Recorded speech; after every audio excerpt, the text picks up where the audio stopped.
What's up, fam? Thank y'all for tuning into the Growth Network, where we're grassroots in our wealth, tradition, and heritage. As always, be sure to like, share, subscribe, and comment. And when you do subscribe, be sure to hit that notification bell so every time I drop a video, you will be the first to know about it.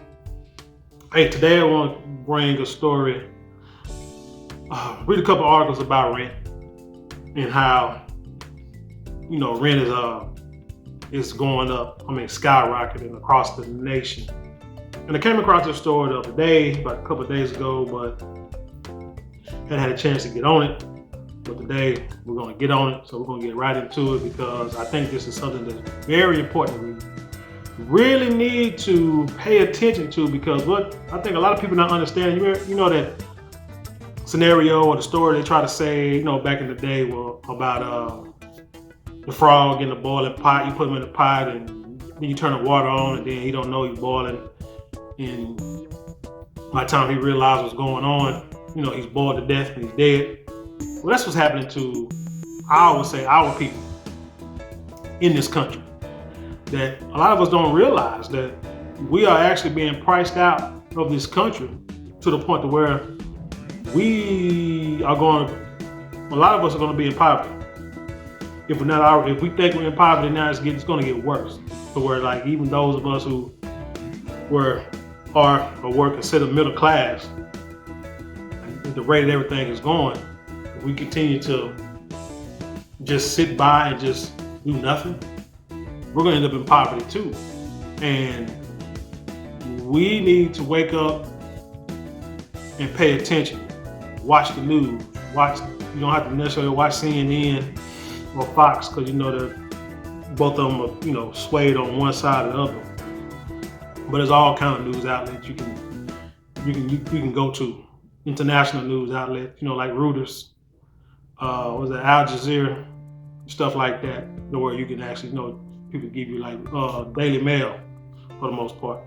And give you like stories, give you detailed, in-depth stories to where it's like no bias. But anyway, let's get into it. I don't want to waste a whole lot of time because on the prelims, because there's a lot of information we got to get into. Like I said, we got to understand, we got to start realizing that there's no time to waste. There's no time to waste. It's time to, as MTR would say, shout out to MTR, it's time to get active. So the first article I want to bring you, it's come by the Associated Press. It's a local news station, but the article is from Associated Press. And this was brought out on February 21st. And the title says, rents reach, quote, insane levels across the country with no end in sight. A lot of y'all know, y'all can attest to this. I remember 4 years ago in a little city I'm living in now. Well, I already bought a house, but family member was looking for an apartment out here. And as they're going to these rental offices, taking around to these rental offices so they can look and see how much the rent is, they're coming back saying that, they need you to make 3 times as much as the rent. And I'm like, well, how much is rent? It's like 2 bedrooms, and they're like, $800. I said, this is like 4 years ago. And I'm like, 3 times the rent? I said, that's almost about that's a little less than what I bring home a month. So 3 times rent, $800, that's $2,400, bringing home $2,400 a month. At the time, I'm like, that's a little less than what I'm bringing home a month. And I know with me, I said, there's no way in the world I would live in these apartments. And you have to see the apartments I'm talking about. There's no way I would live in these old apartments with the money I make. With the money I made at the time, even making more now, but the money I was making then, there's no way in the world I would live in that apartment, because it was like, no, work too hard. That's something that, no, there's no way I would have did it. But anyway, like I said, that was 4 years ago, man. So, like I said, the cost of living is ridiculous. But anyway, let's get into this article first, and I get into more details. We'll break all this stuff down. So the article starts. Crystal Guerra's Miami apartment has a tiny kitchen, cracked tiles, warped cabinets, no dishwasher, and hardly any storage space. Sound like what you call those? Sound like a storage space, a storage unit, really. But Guerra was fine with the apartment shortcomings. It was all part of being a 32-year-old graduate student in South Florida, she reasoned. And she was happy to live there for a few more years as she finished her marketing degree. That was until a new owner bought the property and told her he was raising rent from $1,500 to $1,950, a 26% increase that Guerra said meant her rent would account for the majority of her take-home pay from the University of Miami. I thought that was a saying Guerra said, who decided to move out. I'm supposed to stop paying for everything else I have going on in my life just so I can pay rent? That's unsustainable. Guerra is hardly alone. Rents have exploded across the country, and causing many to dig deep into their savings, downsize to subpar units, or fall behind on payments and risk evictions now that the federal moratorium has ended. And you know that moratorium, when the pandemic hit and people was, been able to live rent free or can ask for money and get rent assistance, but now all that's ending and people got to get back to reality. But that's the thing, like a lot of these jobs out here, they're hiring, and there was people who didn't want to go to work, but they're getting this free money from the government. But you try to go out there and tell them, hey, this money is going to end. All this free stuff is going to end. So right now is the best time, at that time, a year or two ago, the best time to get a job and demand your salary. Because once all these moratoriums and all this stuff is over and they start giving out this free money, then they're gonna come at you and say, hey, you can work here for $10 an hour. When back then you could have said 15, 17, demand your price wasn't, because people was quitting, nobody wanted to work. But now people have to work, now they can control the narrative. In the 50 largest U.S. metro areas, median rent rose an astounding 19.3% from December 2020 to December 2021, according to a Realtor.com analysis of properties with two or fewer bedrooms. And nowhere was a jump bigger than in Miami metro area, where the median rent exploded to $2,850, 49.8% higher than the previous year. This is what I'm saying. They are about, again, like I say, price you out of this country. Other cities across Florida, Tampa, Orlando, and Jacksonville, and the Sun Belt destinations of San Diego, Las Vegas, Austin, Texas, Memphis, Tennessee, all saw spikes of more than 25% during that time period. They say rising rents are an increasing driver of high inflation that has become one of the nation's top economic problems. Labor Department data, which covers existing rents as well as new listings, show much smaller increases, but these are also picking up. Rental costs rose 0.5% in January from December. The Labor Department said last week that may seem small, but it was the biggest increase in 20 years and will likely accelerate. Let's see, go to inflation jumped 7.5% in January from a year earlier, the biggest increase in 4 decades. While many economists expect that to decrease as pandemic disrupted the supply chains and unravel, rising rents could keep inflation high through the end of the year, since housing costs make up 1/3 of the consumer price index. This is, as I say, it's not getting any better. Everything's only continuing to rise, and unless, again, like I was saying earlier, unless we wake up and plan for the future, plan for the kids' future, plan for our own future. Stop spending money on unnecessary, I won't even say that. Start investing in education. Because education is much more, at this point, right now, education is more important than money, slightly, because there's some things that we need to learn and understand how the system works. Because in order to survive any system, any program, any economy, you have to understand how the government works, how the infrastructure, how the financing works. So then once you understand, once you get the knowledge, now you have to go out and execute to be able to get the salaries that you need, to make the money that you need, and not, like I say, end up being in poverty, making freaking $30 an hour. But speaking of that, so what I want to do, I got 2 more little short articles I'm gonna skim through, This one here is from KRA News, and this is from 2018. And the reason why I'm going to say this one first because it's going to kind of help me go into this other article that I'm going to read. So it says, this was, like I said, 2018. It says, to afford a 2-bedroom apartment in Texas, renters need to earn $19.32 an hour. In Texas, I want y'all to know, minimum wage is $7.50. $7.25. I'm sorry. So in order to make $19.32 an hour, that's over damn near 3 times as much as that. Not sure how the heck you're gonna do that working at McDonald's, fast food, or any other place like that. But let's continue with the article. It says, in order to afford a 2-bedroom home in Texas, renters earning the minimum wage will have to work 107 hours per week, according to a new study. In Texas, the fair market rent for a 2-bedroom apartment is $1,005 a month, according to the National Low Income Housing Coalition. Again, this is 2018, so remember those numbers. To afford that without spending more than 30%, but they want you to make, like I say, you gotta make 3 times as much as you pay in rent. To afford that without spending more than 30% of income on their housing, Texans would need to make $19.32 an hour, or $40,185 a year.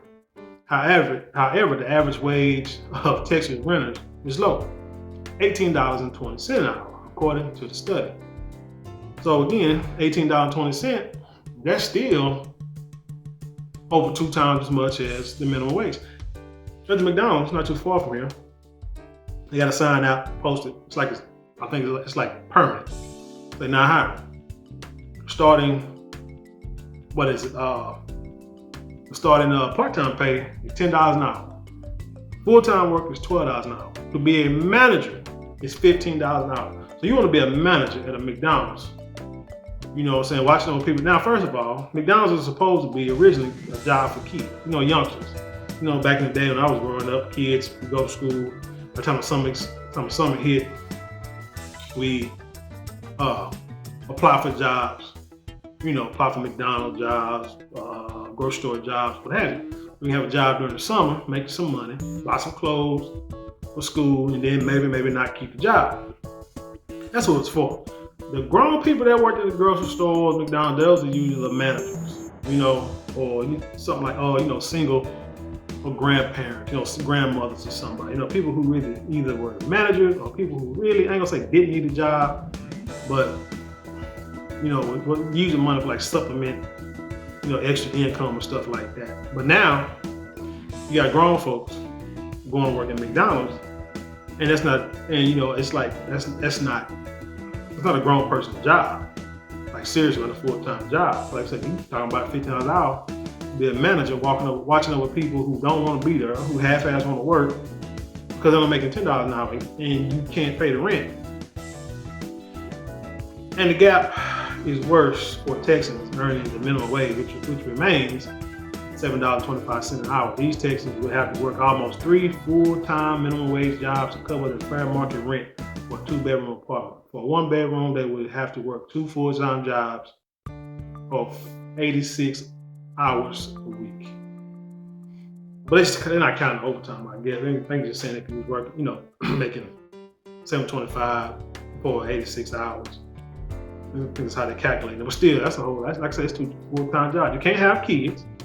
You can't have a life because you gotta move to a 1-bedroom apartment. This problem isn't unique to Texas. The minimum wage doesn't cover rent anywhere in the country.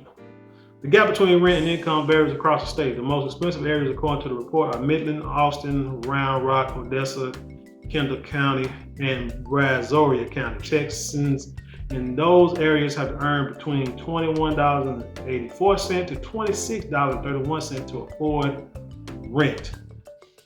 Look at yourself. Look at your kids. How much are you making per month? Per hour? What are you paying?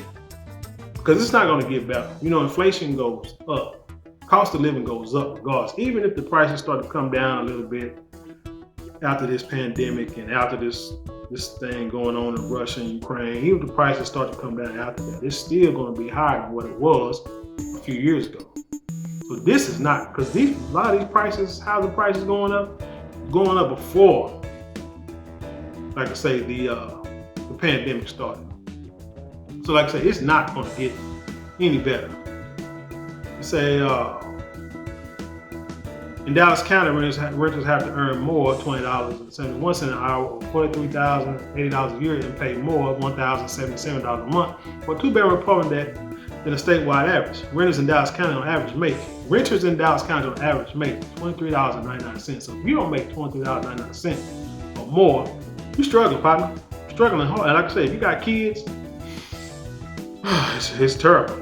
But it's a different story depending on where someone lives in the county in Dallas property. For example, renters should be earning $31.15 an hour to afford a two-bedroom apartment in the Dallas Arts District, where unemployment is low and the median household income is almost $85,000.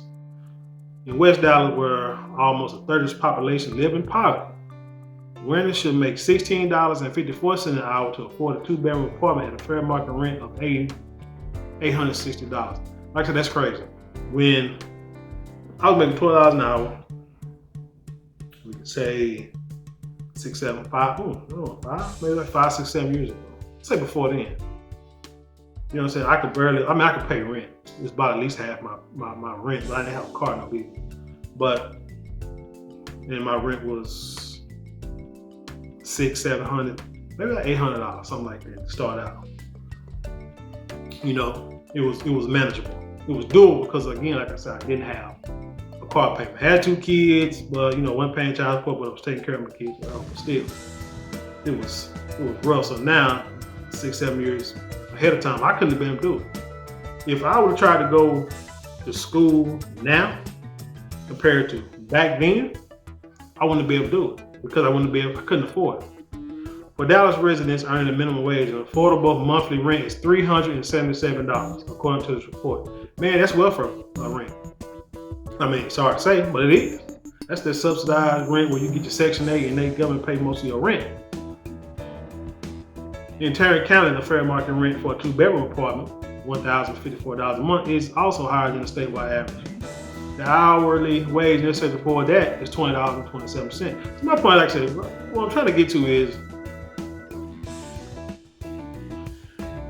we gotta stop doing this. Like I say, stop thinking that we can just continue to do what we're doing. Everything's gonna be all right. We can holler reparations, but why? I mean, I ain't saying we can still holler reparations. Don't stop. We still can go, go to the polls, vote people in, vote people out, demand reparations because we're owed it and everybody else is getting it. But for some reason, they don't want to give it to us. But we still go and fight for it. In the meantime, we still do what we gotta do to survive and take care of our people for this generation, the next generation, and beyond. We gotta make sure our kids go to school and ace all their classes. With this world and the internet and social media, there's no reason in the world why no child should be making anything less than I say a B, but everybody should be on the honor roll because everything they need to learn is on that computer, is on that little cell phone. They're using it for TikTok videos and anything else, YouTube, Instagram, use for everything else. I know it sounds like a cliche, but it's the truth. They use it for everything else but learning. And that's what the problem, and that's what your problem is. But if they so we have to focus. I gotta get everybody to focus because it's not getting better. You don't want to work, you don't want to eat, and that's just, I'm saying that's just the bottom line. And let me go to one last little article and then we'll get out of here. This is a more updated one. This is from apartmentlist.com, and I'll put all the links in the description box below. It says the cost of living in Texas 2022. This came out February 20. This is updated February 28th, 2020. And it reads, as the second largest state in the United States, Texas has a lot to offer any prospective renter. Lone Star State residents enjoy rich sports culture, country music, instant barbecue, blah, blah, blah, blah, blah. If you're tempted to move to Texas, you need to build an accurate budget to ensure the move is financially feasible. And they got links you can click on to actually show you how to budget. That's one of the main first things you need to do is, be honest, see how much you make, and see how much it's going to cost you to live anywhere day to day. They got tools online to help you with this. There is no reason why a person cannot make it in this world. That's why I said without the education. Why I said the first thing that you need is to be educated. Once you're educated, then you can start making moves to be able to survive and to work in this society. And he talks about apartment guidance. It says here, Texas housing costs. Generally, your monthly rent or mortgage payment will be among your highest expenses, which is why it's crucial you build your budget based on the estimated housing costs for your area. And again, you can click on links and you go through all that. But it say luckily housing costs in Texas are relatively affordable compared to other cities in the country. Like it'll say average 1-bedroom apartment in Dallas is $1,147. Average 2-bedroom, $1,376. It's a current rent trend show that Austin, Dallas, and San Antonio rent prices have increased over the past month. In addition to showing a year-over-year increase, Houston rent prices have increased in the past month and up by 10.62%. It's all the rent prices in Texas aren't wildly expensive. It's still possible to save a bit more by renting with a roommate. You know what? I got a family member that does that. And this goes to the point, one of the other points I want to make. Like I said, our people, Aboriginal Black Americans, are going to have to go back to what we know. We got to stop saying what Black people will not do. We'll say that the Mexicans will move in together, put all their money together to help each other out, pull stuff in. We'll say the Arabs, the Indians, the overseas Indians, they'll put all their money together so they can all, chip in and benefit the family so everybody can live. But Black folks won't do that. And that's what Black folks won't do that lie. Because I know it, because I am a product of that happening, if you will. Because my parents were a part of that. My family, they're from small cities, small towns in Texas and Arkansas. Mother comes down, they have older siblings who moved to Dallas, and while they're living in Dallas in their houses back in the 70s, when houses were affordable, my mom and dad, they come stay in their siblings' houses, whether it's for the summer or whatever. Matter of fact, I got uncles. I remember my uncle and my aunt, came down and stayed with us. That's what I said about the McDonald's job. They come down, work the summer, make money, go back home. You got money, you got schools closed and everything else like that. Grandparents can't afford that and the kids want stuff. But anyway, that's what you do. You will help your family. They will come up and you will help the family. Help the younger siblings make money and do good, and live okay and, and do what they need to do, to make money. And also see what it's like living in a big city. That's what we used to do. We did that. I can also remember even in the little small town my mom was from. We go out there and visit, my grandparents, and you get off the main road to this little road, and you go on a little rocky road, a little dirt road. And I had you get to the back. My grandparents lived in a house back there. In front of them, let's see, it's a little bitty small little wood frame house, a little bitty small house. I think it was my grandmother's, her mother lived there, I believe. Yes, I was young, so I can't remember, but I remember Annie Dora, I can say that. And then Annie Dora's daughter stayed in a house or a trailer next to her. And then there was another sister that stayed in the trailer, family. It was family, like cousin, whatever. Stayed in the trailer next to her. And then there was another trailer, or a house, maybe in the same little area in front of them. So it was like 1, 2, 3, 4, 5, at least 5 or 6 homes that was there with family, but they all stayed in one area. See what I'm saying? So you don't necessarily have to live in the same house, but you Get your small little plot of land. And this is, something what I would recommend. Get a small little plot of land. Preferably something that has infrastructure. They got utilities already built in it on the ground. And you can know it if you drive by, so you can see old houses, old trailers in that area. You know that there's underground plumbing and electricity, or even whatever. Move there. Get you about an acre, two couple acres. And you can put little small houses in the area. That's if you don't want to live in the same house together. Because I know a lot of people got a lot of kids. Some of these folks now got a lot of kids. Single mothers, single dads. A lot of them got a bunch of kids. So everybody can't move into the same house. To make people go crazy. But you can always, everybody can move in the same house. Everybody pitch in, and that's the key. Everybody has to pitch in. Everybody has to go to work, do a job. The grown folks go to work, make the money. The kids be at home to keep the house clean. But whatever, everybody has a job. Move in together, everybody pool their money, and you can go buy some land, and then you can start putting little trailers, little houses, little manufactured homes on this land, and now it's yours.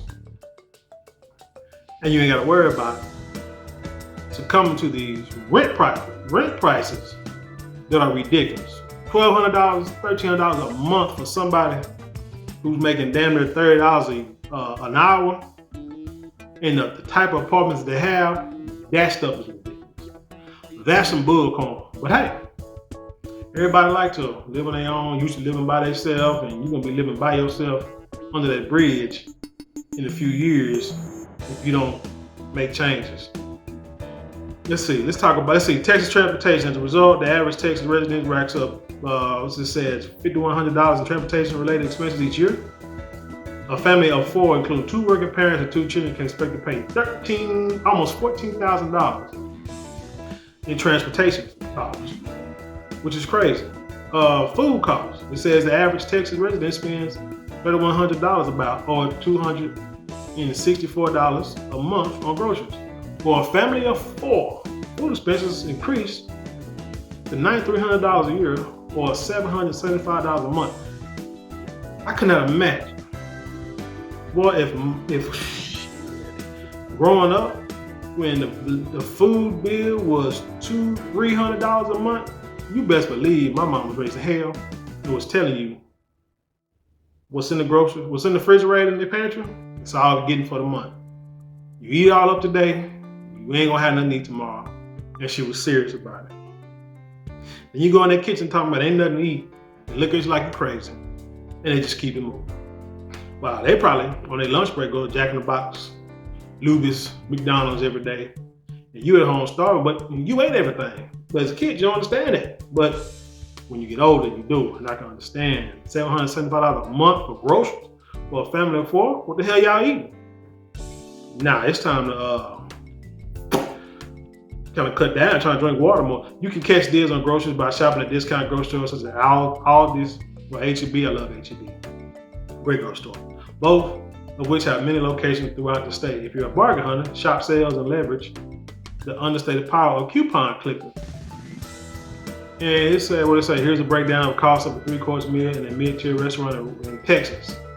In Dallas, that's $74.75. Man, it's just, like I say, prices are ridiculous. And it talks about healthcare costs, which she's gonna get into that, and Texas utilities. But again, website, we have a lot of links teaching you how to budget, to figure out how much it's gonna cost you to survive in this world with nobody's help. Because nobody's coming to help you. You might can leech off people, live off people for a little while, but eventually people get tired of that, and then you're on your own, and then what you gonna do? But like I said, now's the time to make changes, to do better, and stop waiting on Santa Claus or Joe Biden, or whoever you're waiting on, or Kamala, to save, because it ain't gonna happen. They're gonna save the LGBT, they're gonna save the what is them people over there fighting Russia, Ukrainians. They're gonna save the Asians, they're gonna give them money. They're not gonna save you. At least that's what they show. If they can show something different, I'll go back and retract all this. But anyway, that's all I got on this one, man. Let me know what y'all think. Leave your comments in the comment box below. As always, like I say, if you want to help support the channel, you can donate if you want to, but you can also go to the website, purchase some merchandise, do like an exchange, like a tangible exchange, or for this information, and you can get some merchandise. Trying to start a YouTube channel, click on that TubeBuddy link, sign up. It's a great way to start a YouTube channel. It gives you all like the hashtag words, the keywords, the hot topics, everything you need to create stories and to get those views and to get those subscribers, because that's what it's all about, right? True. So with that being said, I'll leave you the same way I came, with peace, and I'll see you on the other side.